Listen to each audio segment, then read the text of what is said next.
Psalm 37 is a psalm that's written in the Bible to encourage us to have, to develop our faith as God's people. And it's giving us 4 different characteristics of faith. We looked at one last Sunday morning, and I felt that we ought to pursue it a little bit farther since we only got partway through the psalm, and it's such a practical and encouraging psalm as well. I introduced the message last Sunday morning by mentioning that Psalm 37 is a little bit like reading a Western in which you have the good guys fighting the bad guys, and the bad guys are kind of pinned down, and the bad guys are hoping to have reinforcements come in and deliver them from the bad guys that are, you know, that are marauding over the countryside and taking advantage of poor innocent civilians and have got the upper hand at the moment. It's kind of a picture of life, that we live in a world in which evil is so rampant, and it's so difficult to see the hand of God working in the world. It really is, at times. And it takes a lot of faith to believe that God is really getting his way, that God is in sovereign control. It seems to be so much more difficult to maintain a work for God and to teach your kids good things than it is easy for your kids to learn the bad things and for evil to prevail. You ever notice that? You don't have to teach kids to do bad. They get that naturally. And it seems that there's so much out there to encourage them in their way. And yet, as one of the schooling fathers at the conference was saying yesterday, he said, in spite of that, in spite of the fact that my boys seem to learn bad so easy and it's just ingrained in them from birth, he says, it's my job as a parent to teach them good. No matter how long it takes. That's our job. And God wants us to maintain our commitment to doing right and to serving him and to trust him. And in order for us to be successful in that, we have to be encouraged. There are times when we feel like just throwing in the towel and quitting. And Psalm 37 is in the Bible to encourage us. 4 characteristics of faith that will help you survive as one of the good guys, hopefully, in this struggle that we are constantly in, and which we will always be in down here, according to the plan of Scripture. So, let's read the first 20 verses of Psalm 37, which encourages us to in the first aspect of our faith. We as Christians need to focus on our inner persons, on our inner man. We have to work at it. Our inner man does not automatically prevail and remain strong and encouraged unless we work at it. It's very easy to be destroyed from the inside out. And so David's encouragement here in verses 1 to 20 is to our inward faith. And really the focus is on the mind, the way we think as Christians. The way you think determines how strong you are going to be on the inside. Let's read it. Fret not yourself. Don't think like that. Don't worry about things because of evildoers. Neither be thou envious against the workers of iniquity. For they shall soon be cut down like the grass. Times will change, God promises. They will wither like the green herb. In contrast to those negatives, trust in the Lord. Maintain your faith. And in correspondence to that, as two things that go in tandem. As you trust in the Lord, then you also do good. He says, keep doing it. So shalt thou dwell in the land, and verily thou shalt be fed. Also, delight yourself also in the Lord, and he shall give you the desires of thine heart. We majored on this last week. We reiterated the importance of what do you love in life? What do you like? Where are your emotions? What are your values, your emotions attached to? What is it that you love? And if you love the wrong things, you will have a very difficult time you just won't get the benefits that come from loving the right things. You just, if you love booze, for example, you won't enjoy the benefits of a drug-free body. Right? That's the way it works. But if you delight yourself in the Lord, in the positive things, then He works it out so that you think the way He thinks, you'll like the right things, and He'll give you what you want. It says that. Delight yourself in Him, and He'll give you the desires of your heart. That's a wonderful promise. It really is, and it works. He'll change your desires and make you think the right thoughts, and He'll give you the right values, and it's easy to please a person that's walking with the Lord. He'll give you your desires. Commit your way to the Lord. Trust in Him, and He'll bring it to pass. We don't know where our way goes. I don't know what I'm going to be doing in a year's time. Neither do you, for sure. You may have plans, but what you should be doing with those plans is, as James says, don't plan that tomorrow I'm going to do this, and today I'm going to do this. No, he says, instead of doing that, we should say, if the Lord wills, we shall do this or that or the other thing. In all your ways, Proverbs 3:5 says, acknowledge Him, and He will direct your paths. And that's what David refers to here. The Bible is self-consistent all the way through, from Old to New Testament. What we should consistently do as believers is give our path to the Lord. I don't know what's going to happen to me, but Lord, it's yours. I'm going to trust you in it, and trust Him to carry it out. He knows what you want and what you need. It says in verse 6, the promise, He shall bring forth your righteousness as the light, your justice as the noonday. Rest in the Lord. Wait patiently for Him. One of the most difficult things in life is to rest when we feel like running, and to wait when we feel like warring. When we want to pick up the implements of our trade and take the resources that we have collected over the years and do our own thing with it. Rest in the Lord and wait patiently for Him. Fret not yourself because of the other guy that seems to be winning all the time, who prospers in his way, because of the man who brings wicked devices to pass. Cease from anger. Whatever you do, don't let life get you down. Don't become bitter and angry and caustic and hostile with these other people that seem to be getting the good things in life. You ever get mad at these people that drive around in nice cars and have all this money rolling out of their pockets and never have any problems, it seems like? You ever get mad at God? The Bible says, cease from anger and forsake wrath. That's never appropriate, to get angry and bitter as a Christian.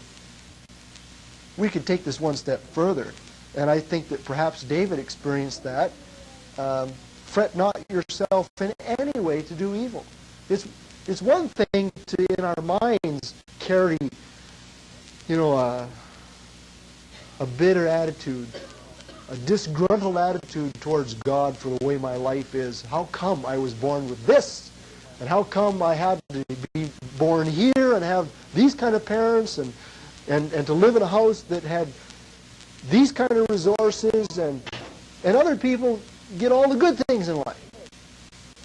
It's one thing to think like that in our heads, and it's another thing to live where you are overtly persecuted for right. And there are Christians that experience that.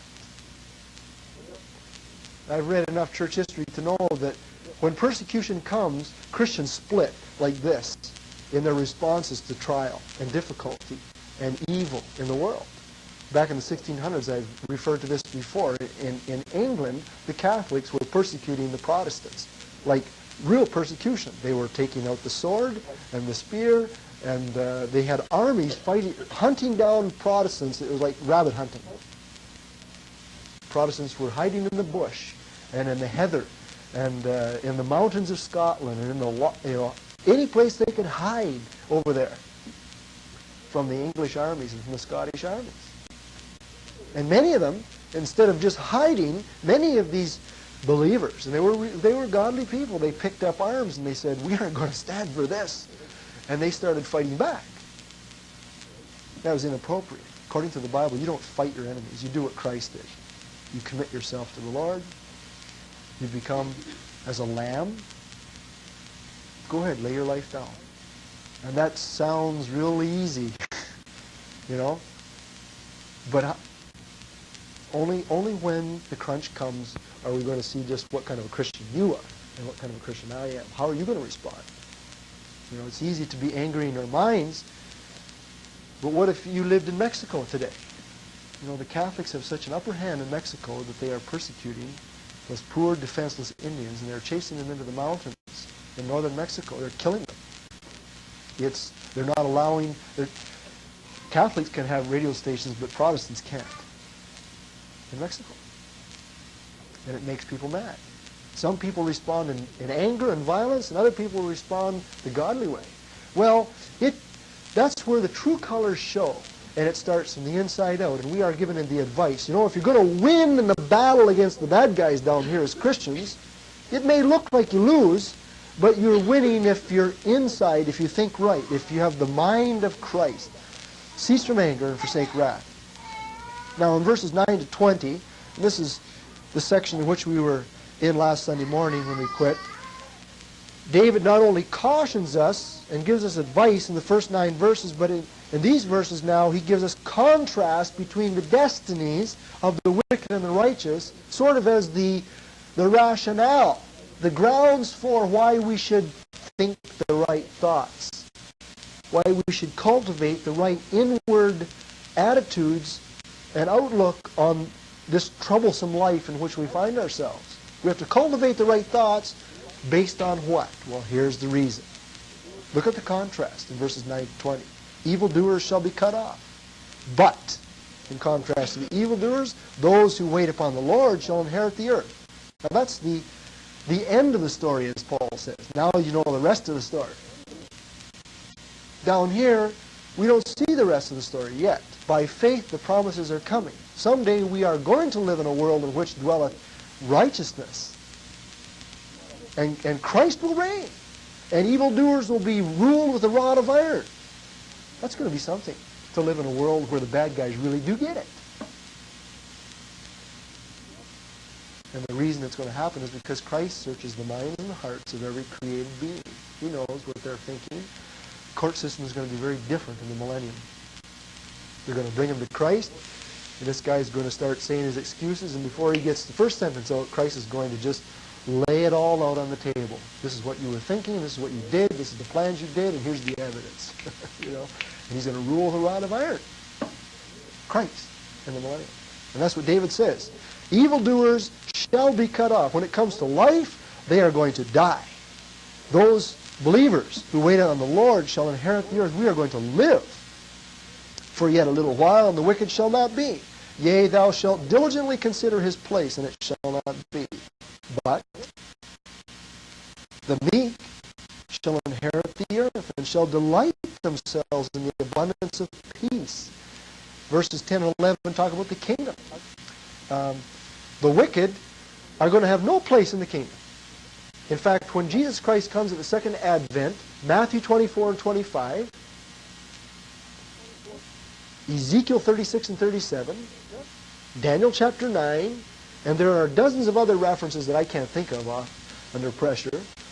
There are dozens of chapters in the Bible where it actually describes what is going to happen. When Christ comes, he's going to kill thousands and thousands of ungodly people.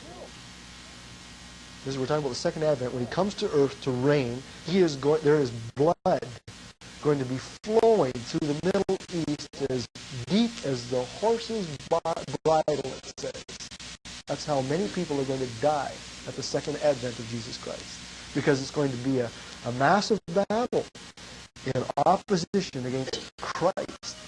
And he's going to come and slay. Read Revelation chapter 19. Christ is going to come. He's going to set up his kingdom. And he's going to bring his armies with him when he comes. And the wicked are going to destroy. He's going to take Israel, his own chosen people in the Old Testament. I think it's Jeremiah that tells us this, but I could be wrong on that. Maybe it's Isaiah. Says that he's going to take them into the desert and he's going to purge them. Separate the sheep from the goats, the believers from the unbelievers within Israel. He's going to kill the unbelievers. And the only people that are going to go into the kingdom at the second advent of Jesus Christ are going to be the righteous Gentiles and righteous Jews, believers. Now, they're going to have kids. It's going to last for 1,000 years. People are people. They're going to have kids. And those kids won't all be believers. And those kids, eventually, I don't know how many generations, but when Christ comes at the end of the millennium, the true nature of the depraved humanity is going to show itself, because these people, these children, many of whom grew up in godly homes and under righteous rule of Christ when evil was suppressed, there's going to be rebellion again against Christ. That's what sin is really like. It hates God regardless of how good life is. And regardless of the blessings that Christ brings, unbelievers are always going to hate God. And so David is saying here, and he was a prophet, he was predicting, and he was saying, the meek someday are going to inherit this earth. They're going to enjoy the multitudes of the delights and the abundance of peace and prosperity.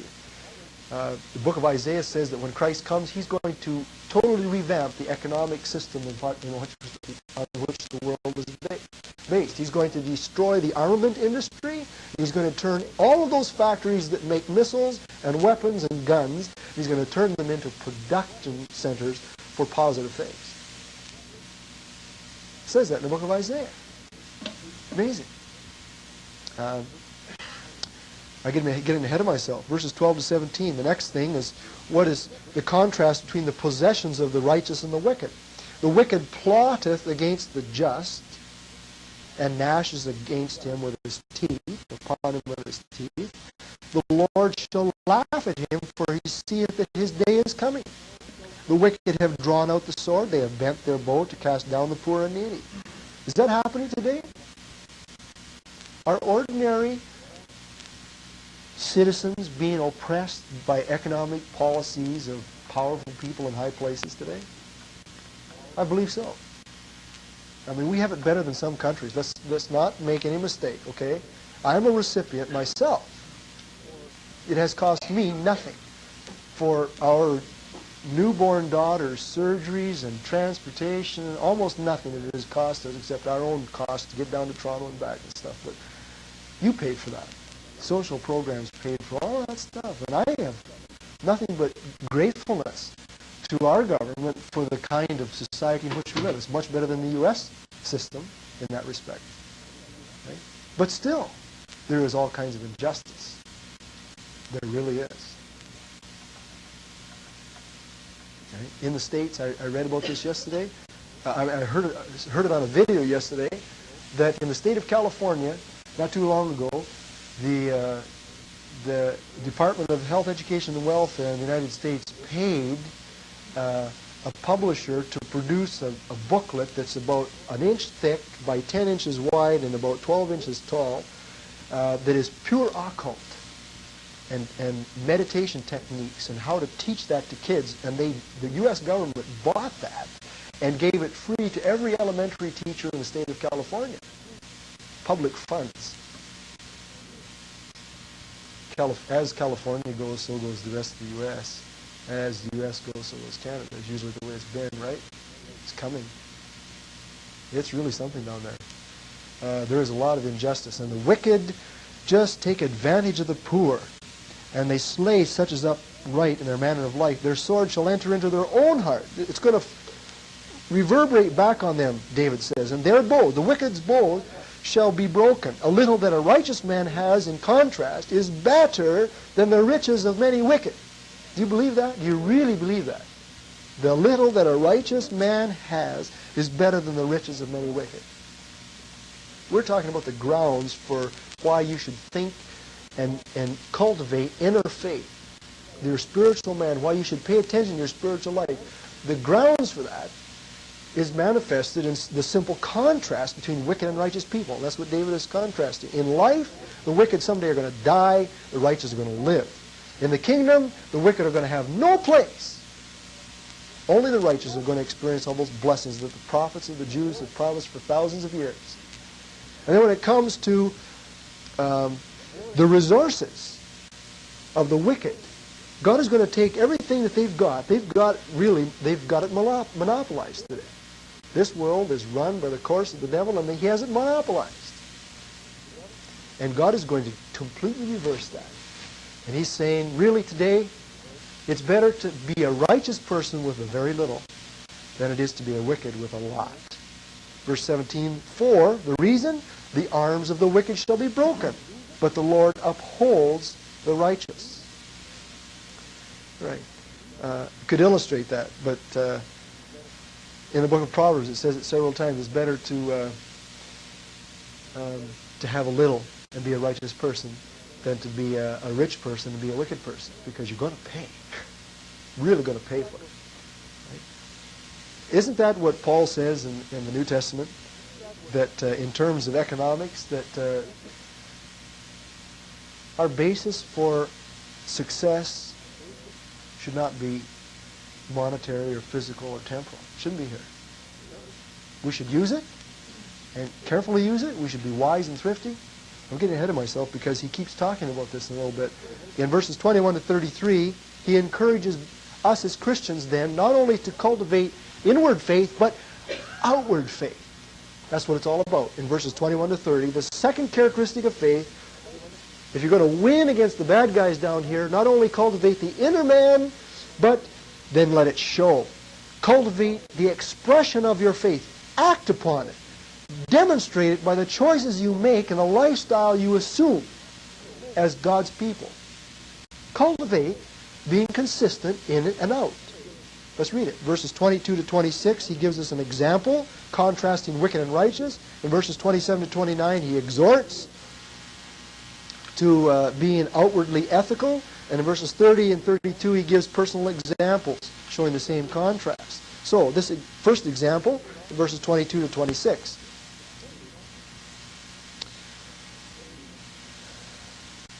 I should be reading verse 21.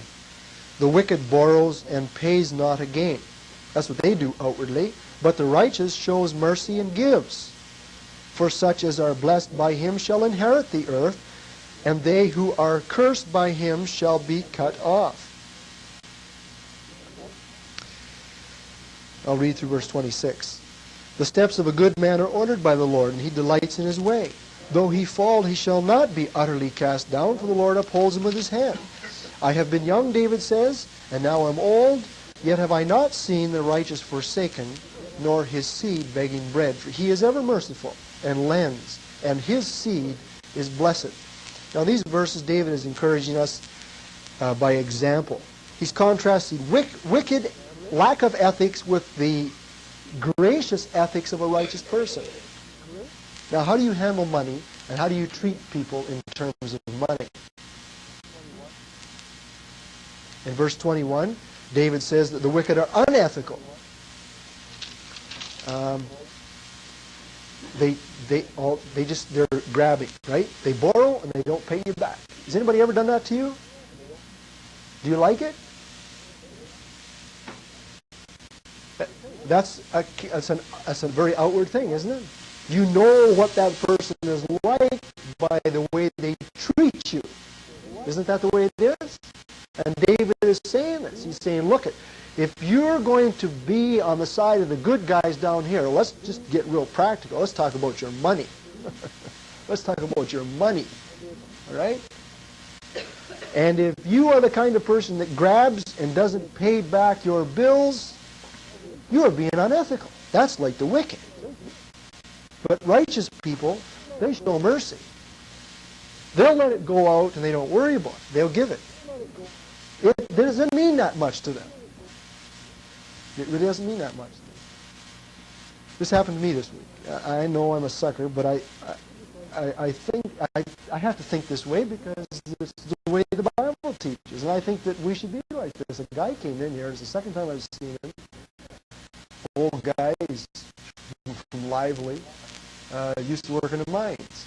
The last time he came in, he had a hard luck story, and he showed me this piece of paper. There was a photocopy of a will that his mother, and he had this, that he got screwed by all these friends of his mother's, that when she was an old lady, she signed all the possessions over to these other people and cut him out of the will.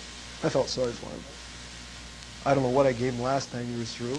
I took him down here to the relief room and let him pick up some clothes. I think I gave him $10, made him a lunch, and sent him on his way. Right? Well, this time he came through, and the same thing. I asked him how things were. Last time he was going west, and this time he was going west too. Like, I don't know where these guys go.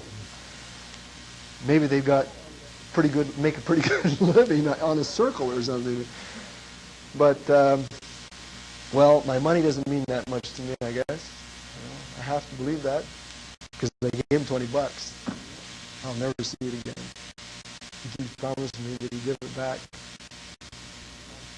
Can't look you in the eye when he talks to you. But there's outward faith, all right? If my life depends on my money, well, I'm pretty bad off because I don't make enough for retirement, right? And probably many of you don't either, right? It boils down to it. How is your faith going to, is you going to outwardly prove your faith? Are you going to be the kind of person that, go ahead, give it? Certainly. You have to be a giving person if you're a righteous person, right? And in this very context, in verses 22 to 24, David says that righteous people are characterized as secure people. Now that seems absurd. To be a giving kind of a person seems down here to be totally backwards. Right? Down here, the world's philosophy is get all you can and save it and don't let go of it because that's your security, right? And the Bible says that that's wicked. They give, they'll rip people off, they won't pay their bills just so they can get. Right? Righteous people don't act like that. They may get it, but they're willing to let go of it too. A little bit, right? They're willing to, he doesn't say you have to give it all. He says you have to be willing to give. Right? And he goes on to say in verses 22 to 24 that God blesses these people. They shall inherit the earth. The steps of a good man are ordered by the Lord. Now, I have to believe that nothing happens to me by accident. I believe that God is sovereign. I believe that God brings these hitchhikers into my house. And then he knows that they're going to ask money from me. And it happens all the time here on Highway 17. Anybody want to come live at my house for a while just to get a taste? Would you like to participate in this ministry? Put your phone number on a piece of paper and I'll call you up next time one comes through. Right? Just so you get a taste of ministry. Right? You're willing to do that sort of thing. And we've had about 5 since the snow went. It happens all the time. And it's been a real learning lesson for me. You know, it is. I don't like giving away my money either. It's hard. I'm Scotch. My wife knows that. You know. But the steps of a good man are ordered by the Lord, and God delights in his way. And though he fall, he shall not be utterly cast down. That's not just talking about.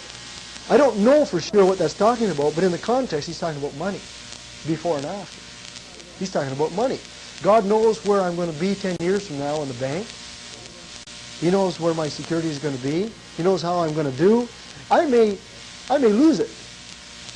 But God promises that though he fall, he shall not utterly be cast down. Do you believe that?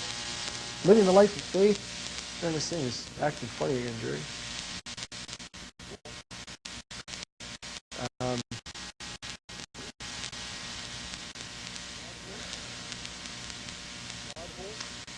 Believers are secure. God holds their steps. The unbelievers are insecure because they're going to be cut off. They're cursed by him. Because the Lord upholds them. Do you believe you're in God's hand? Do you really believe as a Christian that you are in God's hand? Right? If he asks you to give away some money, do you think he's going to take care of you?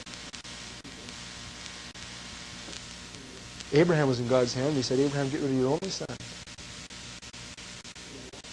And Abraham is the model of faith for us. In the book of Hebrews chapter 11, it says, Abraham just about plunged the knife into his son's breast, believing that God was able even to raise up his son from the dead. There's faith. In the New Testament, the principle is stated in 1 Timothy chapter 6. Let me just read a couple verses here. Wicked people, false religious leaders in the end times teach that gain is godliness. That's the wicked view, according to David. He's talking about false prophets. Supposing that gain is godliness, Paul says, from such, turn away yourself. Godliness, he says, in contrast with contentment is great gain. For we brought nothing into this world, and it is certain we can carry nothing out. You were born without clothes, without a bank account, without anything. And you will die the same way. You may have clothes on you, but when you leave, you don't take anything with you. Right? And God cares for you, coming and going. And in the meantime, see? And we should learn down here to be content with what we have, with food and raiment. Everybody here looks well fed to me this morning. And you all are wearing pretty good clothes. Are you content with that? Or do you have to have a four-wheeler and $20,000 in the bank? You know, living the Christian life is pretty black and white. And there's lots of excuses, but the people that make the excuses are the people that don't have a very good conscience either. You know, according to the Bible, we should learn contentment with little, and the people that want to be rich fall into temptations and a snare and into many foolish and hurtful lusts. I know a Christian man, for many years as a Christian, he went to Bible school, and he developed a gimme lifestyle. I'm giving you a personal testimony of a man I know. And he began to accumulate things, and he wanted things, and he didn't think anything wrong with having a yacht, and this and that and the other thing. And he mentioned it to me one time. And God said on him, he began to be an adulterer, and he made his girlfriend abort his child, and God come down pretty tough on him. He lost his health. And just about lost his business, just about lost his family. You know, it doesn't pay. If you're a righteous person, to act like a wicked is showing the way you value things and money, and that happens. You love money, you're going to get all kinds of temptations and bad problems. In contrast, Paul says to Timothy in 1 Timothy 6:17, charge those, Timothy, that are rich in this age, teach them, preach to them, that they be not high-minded, nor trust in uncertain riches, but in the living God, who gives us richly all things to enjoy. That they do good, and that they be rich in good works, ready to distribute, willing to share, laying up in store for themselves a good foundation against the time to come, that they may lay hold on eternal life. Not to be saved, but to have that sense of eternal security. There was a guy at this education conference yesterday that sort of modeled this a little bit. I don't know him that well, but he was willing to come at his expense from Thunder Bay, fly down anytime any homeschoolers want help from him. He's a vice principal in a public school. And at his expense, he'll come down, he'll fly. Now, he's got money rolling out of his ear. You know, he's got a wad from the way he talked. You know, but he was willing to share for ministry to other people's needs. Yeah? That's the way it should be. Well, I don't want to too much belabor the point, but your money is what you do with your money is a very external thing. People know. Everybody here knows everybody else in this room, and you know which people are tight and which people aren't. Sort of, you know, we have an idea. Now, we shouldn't be judgmental. Right? I'm not judging you this morning. The Word of God is judging you, I hope. Right? But I'm responsible to take the principle and lay it out in front of you and say, this is the way it is. Outward faith is something we have to cultivate down here in this grind as righteous people living in an unrighteous world. The good guys versus the bad guys. We've got to cultivate inward righteousness. We have to develop true spirituality. We have not only to develop inward spirituality, but we have to cultivate outward spirituality, or the world will call us a hypocrite. That's what it boils down to. You can be as spiritual as you want inside and as strong in faith as you want inside, but if it doesn't hit your pocketbook, then you're being a hypocrite. See? So it's got to come out. And that's learning to trust the Lord with your securities. We've gone down to verse 26. And David's own experience was seemingly absurd. He says, I've been young, I've been old, I have never seen the righteous forsaken nor seed begging bread. And it seems to be a contradiction in terms, because there are examples in the Bible that some people had all kinds of problems. Acts chapter 12 is a wonderful example of this principle. What happened in Acts chapter 12? Anybody know? Peter was in jail. And he was in jail by King Herod. Right? What happened to Peter? What did God do for Peter? Sent an angel and unlocked the prison doors and lifted him up and carried him through the guards and let him free. If you read the first 3 verses of Acts chapter 12, what happened to Peter's brother? Same king, same family, different end result. God allowed Herod to chop his brother's head off. James was killed by the same king, and God didn't save him. Does that mean Peter was nicer, had more faith, was more godly? No, it teaches us the fact that God is sovereign. In some cases he delivers, in some cases he doesn't. Some Christians he makes rich, other Christians he makes poor. Some Christians he puts in countries where they don't have any freedom, and other places he puts in countries where they have too much freedom. That's his choice. We can't do anything about that. And we can't blame him for that. He has his reasons. Maybe those people in those other countries that don't have what we have or have deeper spiritual character, maybe they're going to get the real rewards at the end. Maybe we're losing it because we have too much. You ever think about that? And so there's a principle in Hebrews chapter 11 that says, it describes a lot of people were in Hebrews 11 verses 36 to 38, it describes lots of people that suffered for their faith. Isaiah was supposedly, according to Jewish tradition, cut in half by a wicked king, a wicked Jewish king. They cut him in half with a saw because they hated him with a passion. Ezekiel, according to Jewish tradition, was killed by the Jewish people himself because he was such a faithful man of God. Well, why doesn't that happen to you? Maybe you're not faithful enough. Or maybe God will never. You could be very faithful and never suffer like that. God is sovereign. Now, in David's experience, he had never seen a righteous person who demonstrated outward faith begging in need. I don't think I've seen much of it myself. I know the Jansons for a while, when they were missionaries years ago, used to have pretty hard times. They had 8 kids, and they were supported by a few Christians, and they used to live out of the missionary barrels and use clothes and stuff like that. They had clothes. They survived. It was hard. But there are lots of people that aren't Christians that have hard lives too. Right? Well, anyway, so the exhortation in verse 37 in this chapter, or 27, is 27 to 29. The exhortation is, depart from evil and do good and dwell forevermore. For the Lord loves justice. He forsakes not his saints. They are preserved forever. But the seed of the wicked shall be cut off. The righteous shall inherit the land and dwell therein forever. We're talking about outward ethics. Leave evil and do good. It reminds me of what Paul said in 1 Timothy chapter 6, verse 10. Run away from evil, run after righteousness, run around problems. That's not my outline. I think that's Tim Allen's outline. But 1 Timothy chapter 6 says, I'll read it for you.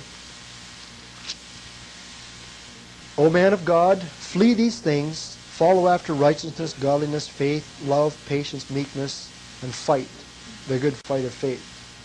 Flee, follow, and fight. Right?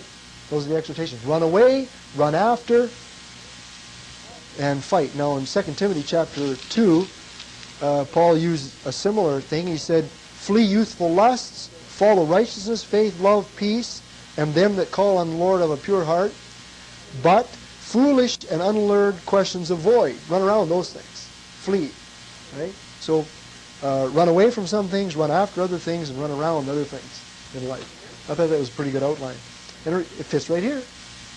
David says, depart from evil, run away from this stuff, and do good. Run after that. It's a very conscious thing. Kids know when they're doing something wrong, when they begin to do something wrong, usually, and so do adults. You know when you turn this television program on, you catch the middle of a bedroom scene and the girl hasn't got any clothes on and the guy, you know as a Christian you have no business watching that kind of stuff. Garbage in, garbage out. Proverbs says, I will let no sinful thing come before my eyes. So, you choose, right there, with your hand on the knob, what you're going to do, right? Turn away or go God's way. So we are exhorted to show our faith outwardly. There are extremes, of course. Some people, the wicked are going to be judged and the righteous are going to be blessed. Once again, the examples that David gives to us in verses 30 to 32 are there to reinforce the same principle of outward expression of your faith. Let's just close by reading 30 to 32. The mouth of the righteous speaks wisdom, and his tongue talks of justice. We're not talking about your money now, we're talking about your mouth. Right? The law of his God is in his heart. Now we're talking about the heart. None of his steps shall slide. Now we're talking about your feet. The law of God is in his heart. None of his steps shall slide. The wicked watches the righteous and seeks to slay. And we're talking about your motivations, your goals, your plans. So it affects every part of your life. Your values, your mind, your heart, your mouth, your feet, your hands, your goals each day. What do you do when you get up? You're trying to kill Christians? That used to be Saul's goal. He used to get up and hunt Christians. He had a hunting license for Christians. Okay? What's your goal? You get up in the morning, what do you got a license to do? You have a license, a carte blanche license every morning, blank sheet that God gives to you. He's got his signature on it, 24 hours. You can do whatever you like. He lets us have the choice. You can either hunt money, or you can hunt the righteousness of God, seek ye first the righteousness of God, and expect him to provide for your needs. Right? Now, seeking first the righteousness of God doesn't mean you become a pauper, give away all your possessions. It doesn't mean that. And I think some people continually rebel against God because they think that God wants to give them a stone for being faithful. Take away all the fun in life. God simply says it's a matter of priority. Get your priorities straight. It will affect your life. It'll demonstrate it outwardly. And your life will be better off, by the way, too. See? He may move you years down the road, perhaps, to get rid of all these other things that tie you up. But he won't. If he moves you to do that, you'll be happy in doing it. You won't be sad. Well, we've only looked at two of the qualities of faith that we need to concentrate on as Christians and living in this world. One is inward. The other is outward. The other two that he mentions in this psalm that we will not be looking at are ongoing faith and observant faith. We need to recognize that our faith is something that we have to continually work at. You never wake up. There will never be a morning when you wake up and you don't have to work at being a faithful servant of God. Keep on and on and on. That's what you read, verses 34 to 36. And then in verses 37 to the end of the chapter, he encourages us to look at people that are demonstrating good faith and learn from them. Observant faith. Don't walk around with the blinders on. The Bible says that he that has himself for a teacher is a fool. And that's why you have brothers and sisters in the faith. That's why you have elders in your church. That's why you have missionaries. That's why we come together for fellowship, not just to be fed, but to watch other Christians in action, to be encouraged by them, to observe their faith and get ideas, get encouragement. All right, I told you I'd quit. I'm going to quit. 4 examples, 4 characteristics of faith. We need to work at it because if we are God's children, we are the good guys in a world of bad guys.